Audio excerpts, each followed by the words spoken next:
Welcome back सुप्रभात news MP. चलिए देखते हैं मध्य प्रदेश की छोटी एवं बड़ी खबरों को। होनहार बेटियों के लिए प्रतिभा किरण योजना मिलेगी आर्थिक सहायता। मध्य प्रदेश के शहरी क्षेत्र में गरीबी रेखा से नीचे जीवन यापन करने वाली होनहार छात्राओं को उच्च शिक्षा के लिए प्रोत्साहित करने के लिए शिवराज सरकार ने प्रतिभा किरण योजना की शुरुआत की है। योजना के तहत छात्राओं को हर माह आर्थिक सहायता दी जाती है। इस योजना के लिए सरकार द्वारा हर साल निर्धारित समय पर आवेदन बुलवाए जाते हैं, जहां आवेदन कर इस योजना का लाभ लिया जा सकता है। सरकार की उदासीनता से नाराज अनाज कारोबारी 29 अगस्त के बाद हड़ताल पर विचार। चुनावी मौसम में अनाज मंडी में कारोबार करने वाले व्यापारी भी अपनी मांगों को लेकर मैदान में आने को तैयार हैं। सकल अनाज दलहन तिलहन व्यापारी महासंघ ने सरकार को पत्र लिखकर समस्याएं दूर करने के लिए आखिरी चेतावनी दी है। महासंघ ने ऐलान किया है कि सरकार ने यदि अब भी समस्याओं का निराकरण नहीं किया तो व्यापारी आंदोलन को तैयार हैं। महासंघ की ओर से 29 अगस्त तक की अंतिम मोहलत भी सरकार के लिए जारी कर दी गई है। इंदौर रेलवे स्टेशन से 4 अक्टूबर को रवाना होगी चौथी भारत गौरव पर्यटक ट्रेन। प्रदेश से 5वीं और इंदौर से चौथी भारत गौरव पर्यटक ट्रेन 4 अक्टूबर को इंदौर से रवाना होगी। इस ट्रेन से पूरी गंगा सागर के साथ ही वैद्यनाथ और गया दर्शन कराया जाएगा। पितृपक्ष में यात्रा गया जी में होने से यात्री पितरों का तर्पण भी कर सकेंगे। यात्रा के दौरान यात्रियों को रुकने, खाने और दर्शन की सभी व्यवस्था Indian railway catering and tourism corporation limited द्वारा की जाएगी।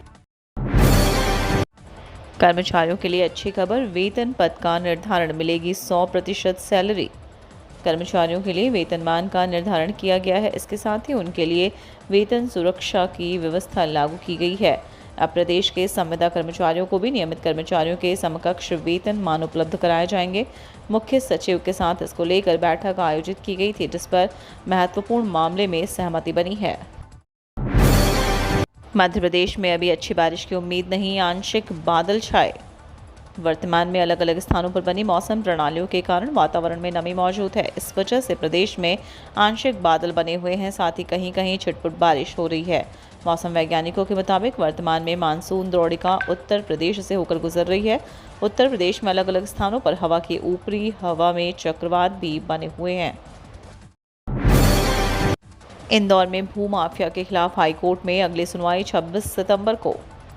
कालिंदी गोल्ड, सैटेलाइट हिल्स और फिनिक्स टाउनशिप के 250 से ज़्यादा पीड़ितों को शीघ्र न्याय दिलाने के उद्देश्य से हाईकोर्ट द्वारा गठित हाई पावर कमेटी ने बुधवार को हाईकोर्ट के समक्ष रिपोर्ट प्रस्तुत कर दी है। कोर्ट ने आदेश दिया कि रिपोर्ट सभी पक्षकारों को आसानी से उपलब्ध हो सके, इसके लिए इसे हाईकोर्ट की वेबसाइट पर अपलोड किया जाए। मामले में अब 26 सितंबर को सुनवाई होगी। भाजपा के पूर्व मंत्री जुगल किशोर बागरी के बेटे बहू ने कांग्रेस का थामा हाथ।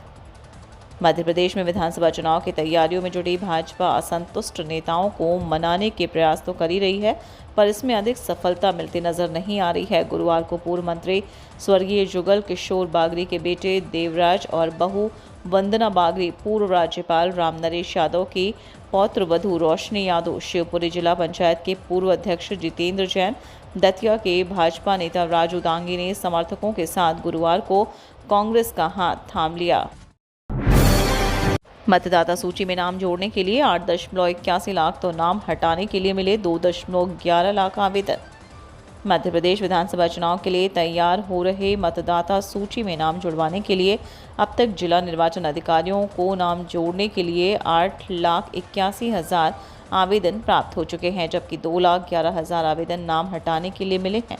नाम, पता या फोटो में संशोधन के लिए 5,20,000 आवेदन आए हैं। 31 अगस्त तक मतदाता सूची के पुनरीक्षण का विशेष अभियान चलेगा।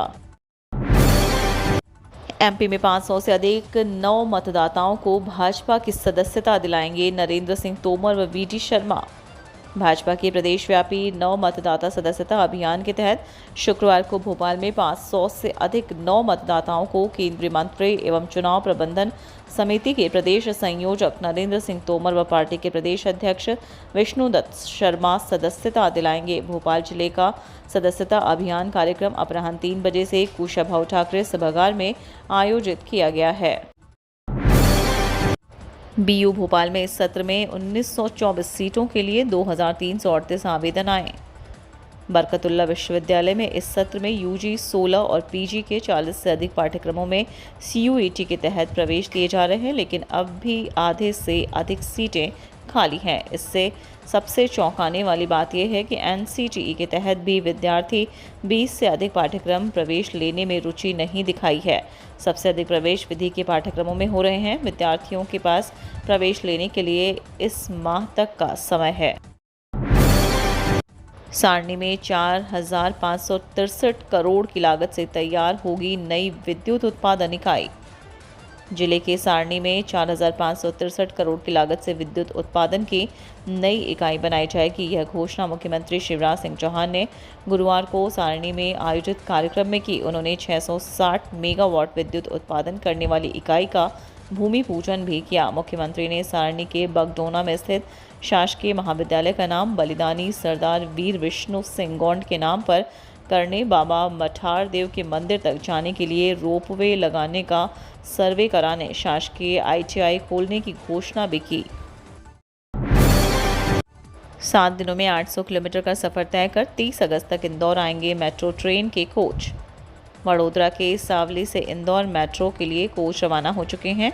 इनके 30 अगस्त तक इंदौर पहुंचने की संभावना है। कोच आने के बाद इनकी अनलोडिंग में 10 दिन का समय लगेगा। कोच को मेट्रो के डिपो में बने स्टेबलिंग यार्ड में ले जाकर टेस्टिंग ट्रैक पर जांच की जाएगी। उसके पश्चात कोच मेट्रो के वायडक्ट पर पहुंचेंगे। इस तरह 15 सितंबर तक मेट्रो कोच का ट्रायल रन होने की संभावना जताई जा रही है। प्रदेश में 1000 से ज़्यादा योजनाएं ई गवर्नेंस के माध्यम से हो रही संचालित। वर्तमान में डिजिटल टेक्नोलॉजी और ई गवर्नेंस के कारण ही उद्योग, शासन, युवाओं के मार्गदर्शन, ग्रामीण सुविधा, आधारभूत संरचना के उपयोग, दुनिया में उपलब्ध संसाधनों की जानकारी आसानी से मिल पा रही है। किसी ज़माने में लोग सोचते थे कि ग्रामीण क्षेत्र में ई गवर्नेंस को लागू करना संभव नहीं है। अब गाँव के लोग तकनीक का उपयोग कर उसका फ़ायदा ले रहे हैं। चुनाव से पहले कैबिनेट विस्तार की तैयारी, 2 नाम लगभग तय। उमा भारती के भतीजे के नाम पर विचार।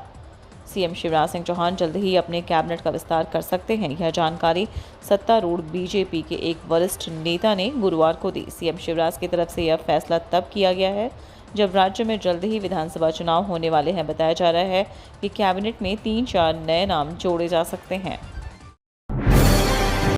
कालाकुंड के पहाड़ों की सैर कराने के लिए 26 अगस्त से फिर दौड़ेगी हेरिटेज ट्रेन। पाताल पानी से कालाकुंड के बीच ऊंचे पहाड़, गहरी खाइयां और प्राकृतिक वादियों को लोग एक बार फिर ट्रेन की खिड़की से निहार सकेंगे। कालाकुंड के पहाड़ों में चलने वाली हेरिटेज ट्रेन का संचालन 26 अगस्त से शुरू किया जा रहा है।